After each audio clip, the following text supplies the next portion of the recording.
दिया हुआ है। मान वही अस्सलाम वालेकुम स्टूडेंट को एक्सरसाइज 27.1 हम कर रहे थे, जिसका क्वेश्चन नंबर 6 आज हम करने वाले हैं। ये लास्ट क्वेश्चन है।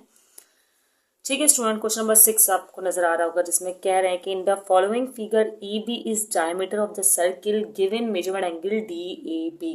अच्छा, measurement angle D A B आपको 30 डिग्री दिया हुआ है। चलो पहले तो हम जरा इसका सर्किल जो है वो ड्रॉ कर लेते हैं। इसका सर्किल किस तरह ड्रॉ होगा, चलिए हम चेक करते हैं पहले, फिर उसके बाद देखते हैं। ये रहा इसका सर्किल। ठीक है, इस तरह की सर्किल की शेप है इसकी, और एक सेंट्रल लाइन है डायमीटर जिसे कहा गया है। आपको पता है कि सर्किल का हाफ जो है वो डायमीटर होता है, सही है। और फिर एक ट्रायंगल बनाया गया है जिसका पॉइंट एक सी रखा गया है इस तरह। ठीक है, एक पॉइंट यूं रखा गया है और एक पॉइंट यूं रखा गया है। कुछ आसपास मैंने सही सा बना लिया है सी जी। ठीक है, और ये है 30 डिग्री। इस तरह का ये आपको डायग्राम दी गई है। अब कहा ये गया है कि आपको मालूम करना है angle A C D. Angle A C D, तो इसका मतलब ये वाला एंगल आपको मालूम करना है। सही बात है ना। ठीक है, एंगल ए सी डी, तो ये सी वाला एंगल जो आपको मालूम करना है।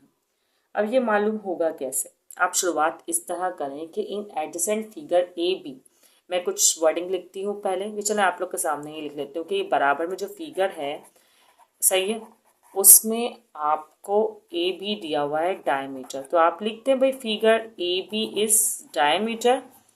ठीक है, इसको लिखने में कोई का बात नहीं, कोई मसला नहीं है। चलें, ये लिख दिया हमने। फिर आपने बोला विथ सेंटर ओ। अच्छा, ये जो सेंटर में एक पॉइंट बना लेती हूँ जिसे हम कह देते हैं ओ। ये सर्किल का सेंटर है, तो सर्किल के सेंटर को मैं ओ कह रही हूँ। ठीक है, विथ सेंटर ओ। आगे लिखा हुआ है therefore O and O B is radius of circle.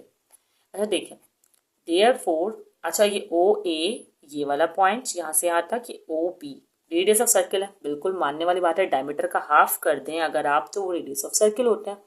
तो ये दो पार्ट्स इक्वल हाफ है, तो हम कह सकते हैं कि भाई बिल्कुल सही कह रहे हैं आप लोग, ये जो ओ ए और ओ बी है ना, ये रेडियस ऑफ सर्किल है।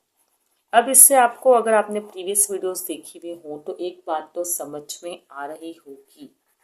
वो बात क्या है मैं आपको बताती हूँ, जिसके लिए आपको थोड़ा सा वक्त लेना पड़ेगा। ठीक है, अब जो है ना, आपको एक छोटा सा काम करना है। वो छोटा सा काम क्या है? पेन क्यों नहीं मिल रहा मुझे? मिल गया। एक कंस्ट्रक्शन करनी है। अच्छा क्यों, देखें, ओ ए और ओ बी बराबर है ना। अब ये एंगल यहाँ आ रहा है, तो मुझे एक ट्रायंगल यहाँ चाहिए होगा। तो ये जो है ना, मैंने कंस्ट्रक्शन की है, सेंटर से एक लाइन ड्रॉ की है। तो अगर ओ ए ओ बी बराबर है ना, तो ओ ए ओ डी भी बराबर होंगे, क्योंकि रेडियस कहीं से भी आप यहाँ ड्रॉ करें, यहाँ वहाँ कहीं भी ड्रॉ करें, सेंटर से वो बराबर ही आता है। ठीक है, तो आप इस तरह एक ट्राइंगल सपोज कर लें, triangle O A D triangle. तो आप बोले in triangle O A D, ठीक है, क्या क्या चीज बराबर है इसमें? ओ ए और ओ डी, क्योंकि दोनों ही रेडियस है, दोनों ही सेंट्रल पॉइंट है, ओ ए और ओ डी जो है वो बराबर हैं। तो आप बोले मेजरमेंट एंगल ओ ए, एंगल नहीं है, लाइन है, और मेजरमेंट ओ डी जो लाइन है वो बराबर है। क्यों बराबर है? रेडियस ऑफ सेम सर्किल है, एक ही सर्किल के रेडियस हैं ये, तो रेडियस तो हर साइड से बराबर ही होते हैं। तो आप यहाँ लिखते हैं रेडियाई ऑफ सेम सर्कल, इसलिए बराबर है। अब एक थ्योरम अप्लाई हो रहा है कि भाई अगर रेडियाई बराबर है ना, तो एंगल भी बराबर है। रेडियाई बराबर है तो एंगल भी बराबर है। एंगल कौन से बराबर होंगे? देखिए, एंगल ओ ए डी, ये वाला angle, angle O A D आपको पता है 30 डिग्री है, सही है। और एंगल ए डी ओ या ओ डी ए कर लें, चले ओ डी ए, ये एंगल भी जो है ना बराबर होंगे। क्यों? क्योंकि इनका रेडियाई क्या है? सेम है, तो एंगल भी क्या होंगे? सेम होंगे। तो ये आपने बात कर दी। अब आप देखें, ये वाला एंगल और ये वाला एंगल 30 डिग्री हो गया एक तरह से, है ना। और आपको जो मालूम करना है वो ये वाला एंगल है। आएंगे इस पर भी हम आएंगे। पहला काम तो आप एक ये कर लें कि आप ये जान लें कि आपको ये एंगल निकालने के लिए क्या चाहिए। ये एंगल निकालने के लिए ना आपको एक्चुअली ये एंगल चाहिए, क्योंकि आपको पता है ना, एक तरह से वो बन गया है साइक्लिक क्वाड्रिलैटरल।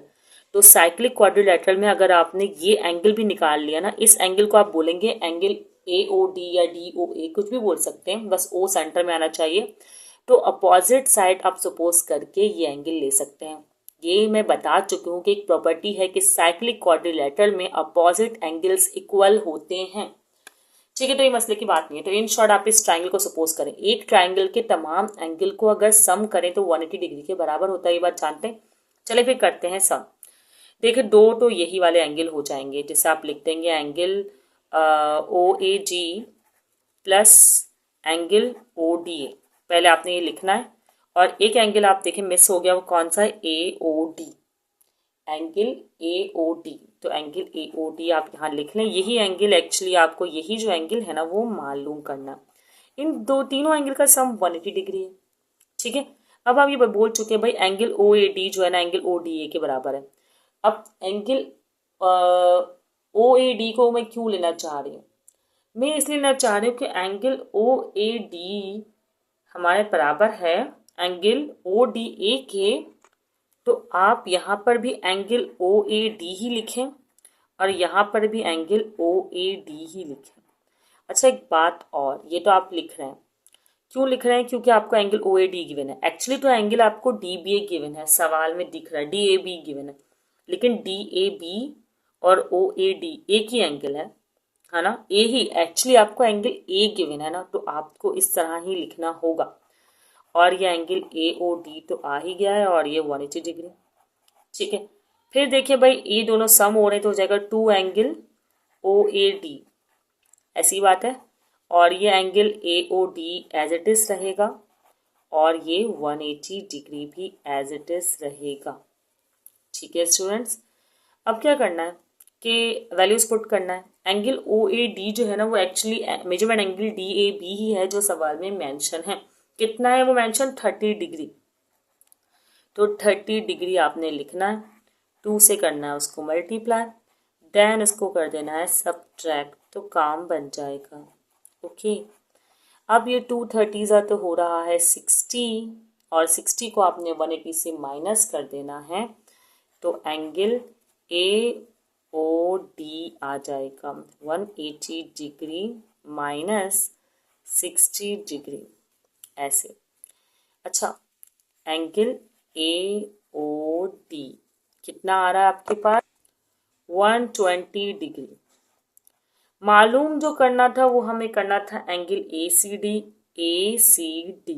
तो कोई बात नहीं, अपोजिट एंगल्स बराबर होते हैं, तो आप लिख लें opposite angles of cyclic quadrilateral are equal.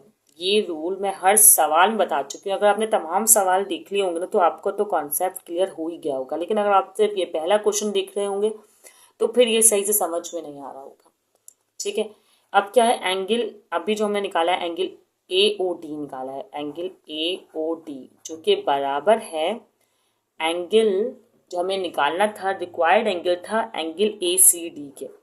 क्यों, क्योंकि अपोजिट एंगल्स हैं, एंगल ACD अपोजिट एंगल्स, इसके बिल्कुल सामने एंगल ACD है, दैट्स वाई। तो अब एंगल AOD जो 120 डिग्री के बराबर है, तो इसका मतलब कि एंगल ACD भी जो है ना वो 120 डिग्री के बराबर हो जाएगा। और यहाँ ना मेंशन भी करें कि एंगल AOD जो है सही वो बराबर है 120 डिग्री के। खैर यहीं पर लिखना चाहिए था, जगह नहीं बनी है तो मैंने यहाँ लिख दिया, वैसे छोटा सा लिख दिया तो आ जाता। तो ये क्वेश्चन नंबर 6 है आपके सामने स्टूडेंट्स, इसका स्क्रीनशॉट आप लोग ले। बहुत सिंपली सॉल्व हुआ है क्वेश्चन। प्रीवियस क्वेश्चंस देखिएगा, आपको तभी ये बहुत आसानी से समझ में आएगा, अदरवाइज ये नहीं आएगा। कुछ सर्किल के कुछ थ्योरी हैं, कुछ रूल्स हैं वो अप्लाई हुए हैं, उन्हें अगर मैं रिपीट कर दूँ तो ऐसा होता है कि सम ऑफ ट्राइंगल्स का जो होता है, सम ऑफ एंगल ऑफ ट्राइंगल जो है 180 डिग्री के बराबर होता है। पहली बात तो ये है जो कि मुझे यहाँ मेंशन भी कर लेनी चाहिए कि sum of angles of triangle is 180 degree या इक्वल टू 180 डिग्री। ठीक है, ये क्लियर नहीं नज़र आ रहा है शायद, चले थोड़ा बहुत अंदाज़ा तो हो रहा होगा आपको। ठीक है, तो इस तरह होता है। और उसके अलावा आपको बताया था कि साइक्लिक क्वाड्रिलेटरल में जो है वो अपोजिट एंगल्स इक्वल होते हैं। अब ये दोनों अपोजिट एंगल्स इक्वल होंगे और ये दोनों अपोजिट एंगल्स इक्वल होंगे। ठीक है, और भी एक रूल था कि अपोजिट एंगल का सम 180 डिग्री के बराबर होता है। तो ये 3-4 रूल्स हैं जिन्हें आप याद रख लें। और इक्वल, अच्छा एक और बात, अगर इक्वल रेडियाई है तो इनके एंगल भी इक्वल है, बिकॉज सेंटर ऑफ सर्कल से स्टार्ट होता है तो रेडिया इक्वल होता है। ठीक है, तो ये सब बातें हैं, इनको आप अच्छे से कर लीजिएगा प्रैक्टिस, बहुत सिंपली हो जाएंगे। और ये जो लाइन टेढ़ी हो रही है इसे करेगा इग्नोर। कोई क्वेश्चन आपके माइंड में हो तो ज़रूर पूछा करें और वीडियो को दोस्तों को भी ज़रूर शेयर कीजिएगा। ठीक है, दुआ में याद रखिएगा। अल्लाह हाफिज़।